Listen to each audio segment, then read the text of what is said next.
नमस्कार बच्चों, स्वागत है आप सभी के आपके अपने YouTube चैनल पे। ओके, तो चलिए बच्चों, आज हम लोग पढ़ने वाले हैं कि अणुसंख्यक गुणधर्म जो पढ़ रहे थे ना, कोलिगेटिव प्रॉपर्टी, जो उसमें हमने पहला जो पढ़ चुका था अणुसंख्यक गुणधर्म का, दूसरा हमें क्वथनांक का उन्नयन जो कोलिगेटिव प्रॉपर्टी थी उसको भी पढ़ चुके थे हम लोग, उसका व्यंजक भी प्राप्त कर लिया था। ओके, रिक्वेस्ट करूंगा जो बच्चे नए हैं प्लीज आप प्रीवियस लेक्चर्स को देख लीजिए, या आप यहाँ से भी शुरुआत कर सकते हैं, कोई दिक्कत नहीं, थोड़ा सा माइंड पे जोर देना पड़ेगा, ठीक है।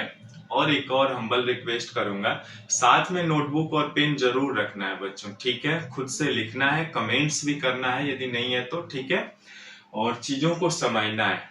ओके, क्योंकि परीक्षा भी नजदीक आ रहा है, ठीक है। तो चलिए हम लोग पढ़ेंगे क्वथनांक का उन्नयन और आणविक द्रव्यमान यानी मॉलिक्यूलर वेट में क्या रिलेशन होता है, इस चीज को समझेंगे, ठीक है, जो आपकी एनसीईआरटी बुक में दी हुई है, ठीक है बच्चों। ओके, तो देखिए सबसे पहले तो है क्वथनांक का उन्नयन। क्वथनांक का उन्नयन क्या होता है, जब उनके बॉइलिंग पॉइंट में क्या होता है, वृद्धि हो रही थी। उन्नयन का मतलब क्या होता है, वृद्धि, इंक्रीजिंग पॉइंट, ठीक है। तो उसका व्यंजक आपने क्या प्राप्त किया था बच्चों, उसका व्यंजक जो प्राप्त किया था आपने वो ये था कि delta TB is equal to था टीबी माइनस टीबी नॉट, है ना। यानी टीबी जो था वो बॉइलिंग पॉइंट था और इसमें से टीबी नॉट को आप माइनस कर रहे थे, ठीक है। और यही क्या कहलाता है, यही आपका कहलाता है क्वथनांक का उन्नयन, ठीक है। इसके बाद आपने एक और व्यंजक निकाला था डेल्टा टीबी, ठीक है, delta TB is equal to K B M. अब ये किस बला का नाम आ गया, केबी क्या है, केबी जो है आपका मोलल उन्नयन स्थिरांक है, ठीक है, मोलल कांस्टेंट है। एम क्या है, मोललता है। मोललता माने जानते ही आप, मोललता किसे कहते हैं, आपने प्रीवियस क्लासेस में जो कंसंट्रेशन टर्म्स पढ़े थे हम लोग, सांद्रता के पद, उसमें मोललता मोललता पढ़ा था ना हमने। तो मोललता का मतलब क्या होता है, मोललता बराबर होता है विलेय के मोलों की संख्या बटे विलायक का द्रव्यमान, किस में, केजी में पढ़ा था हमने, ठीक है। या केजी से ग्राम में करेंगे तो ऊपर 1000 से गुणा करा देंगे, ठीक है ना।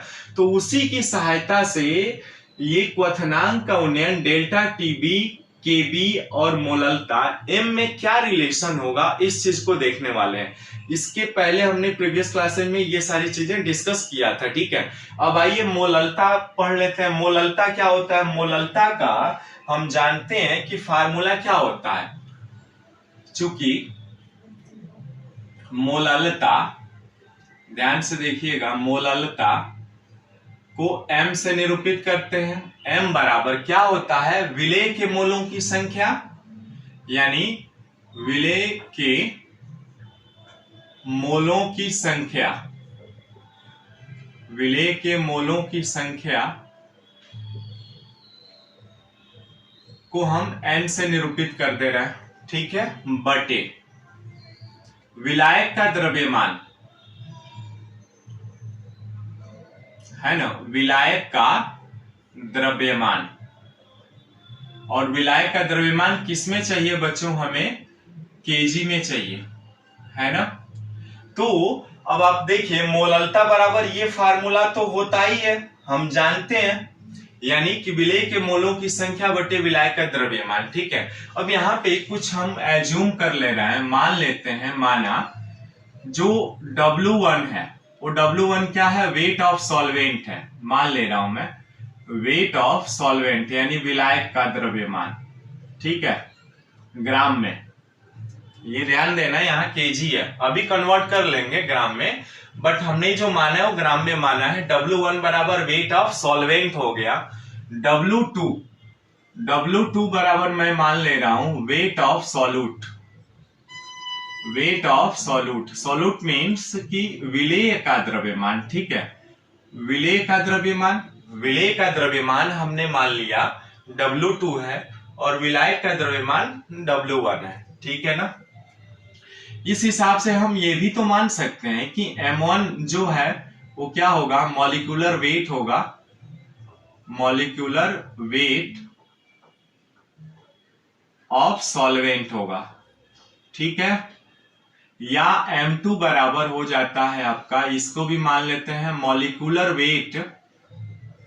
वेट ऑफ सॉल्यूट, ठीक है बच्चों, यहां तक हम मान लेते हैं, क्लियर है यहां तक, ओके। और चूंकि एक चीज और हम जानते हैं, फार्मूला क्या होता है, मोलों की संख्या बराबर W/M। W क्या है, वेट है, और M क्या है, मॉलिक्यूलर वेट है बच्चों, ओके, यहां तक क्लियर है सारी चीजें, ओके। अब जरा देखिए यहां पर मोललता M बराबर विलेय के मोलों की संख्या N बटे विलायक का द्रव्यमान kg में, इसको यदि हम ग्राम में बदलें तो मोललता M बराबर आ जाएगा आपका क्या, विलेय के मोलों की संख्या बटे विलायक का द्रव्यमान कितना है बच्चों, देखिए तो W1 है ना। अब चूंकि ये kg में था तो मैं क्या करता हूं, ग्राम में कन्वर्ट कर लेता हूं, ठीक है, यहां तक तो सही है, समझ में आ रहा है। क्या किया मैंने, मोललता M बराबर मोलों की संख्या गुणे 1000 बटे W1 ग्राम में आ जाएगा, ठीक है ना, ओके, कन्वर्ट कर लिया क्योंकि वहां चीजें हमने ग्राम में मानी है, ओके। अब चूंकि देखिए M बराबर होता है, ये N बराबर क्या होता है, W/M होता है, देखिएगा ध्यान से, N बराबर W/M होता है, W क्या है, वेट है, मास है, और N क्या है आपका, मॉलिक्यूलर वेट है, ठीक है। तो अब चूंकि देखिए हम किसका निकाल रहे हैं, किसका निकाल रहे हैं, विलेय का निकाल रहे हैं ना, कि विलेय की मात्रा, विलेय के कारण ही तो अशुद्धि उत्पन्न हो रही थी, ठीक है ना। वैसे ही आपने देखा था कि सब्जी में नमक डालते हैं तो जल्दी क्या होता है, पानी बॉयल नहीं होता है, यानी जो एनर्जी होती है, जैसे आप हीट देंगे तो जो एनर्जी होती है वो सब्जी को मिलती है, यानी सब्जी पकने में सहायता करती है, सब्जी को पकने में ज्यादा सहायता करती है, ठीक है। तो इसलिए M बराबर W/M हो गया, यानी W क्या है, W2 विलेय है, और M2 क्या है, विलेय का आपका मॉलिक्यूलर वेट है, ठीक है, बटे W1 और ये गुणे 1000, क्लियर है यहां तक, ओके। अब क्या करेंगे, देखिए M2 नीचे आ जाएगा, यानी W2 गुणे 1000 बटे M2 गुणे W1, यानी M बराबर मोललता बराबर इतना आ गया बच्चों, ठीक है ना, समझ में आ रहा है, ओके, आराम से समझिए, कोई जल्दीबाजी नहीं है, और कमेंट्स करके जरूर बताइए बच्चों, ओके। और जैसे कमेंट्स आपने कर दिया तो चीजों को क्या करना है, शेयर भी करना है वीडियोज को, ताकि उन बच्चों तक पहुंचे जो पढ़ना चाहते हैं वाकई में, ठीक है। अब यहां पर चूंकि हमें ज्ञात क्या करना था, देखिए विलेय यानी M2 का मान निकालना है हमें, M2 का मान कैसे निकलेगा आइए देखते हैं। अब जैसे ही आपने M का मान निकाल लिया तो अब इस M का मान यहां इस इक्वेशन 1 मान लेते हैं इसको, तो इस इक्वेशन 1 में रखते हैं तो क्या होगा, इसलिए पुट M बराबर इतना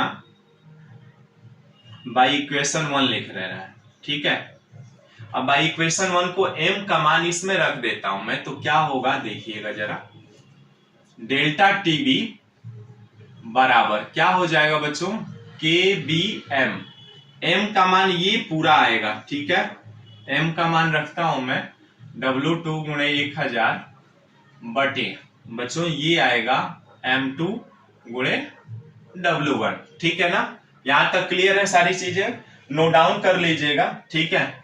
अब देखिए क्या करते हैं, चलिए गुणा करा लेता हूं, तो इसका इसमें गुणा कराएंगे तो ये क्या होगा, M2 गुणे W1 गुणे डेल्टा TB, ठीक है बच्चों, और ये क्या हो जाएगा आपस में, KB गुणे W2 गुणे 1000, ठीक है ना, यहां तक तो आप जानते ही हैं, सिंपल क्या किया मैंने, गुणा कर दिया और कुछ नहीं किया है, ठीक है। अब M2 का मान निकालेंगे जैसे ही आप, तो क्या होगा देखिए, KB गुणे W2 गुणे 1000, ठीक है बच्चों, अब बटे यहां पर W1 गुणे डेल्टा TB, और यही तो हमें निकालना था बच्चों, ठीक है।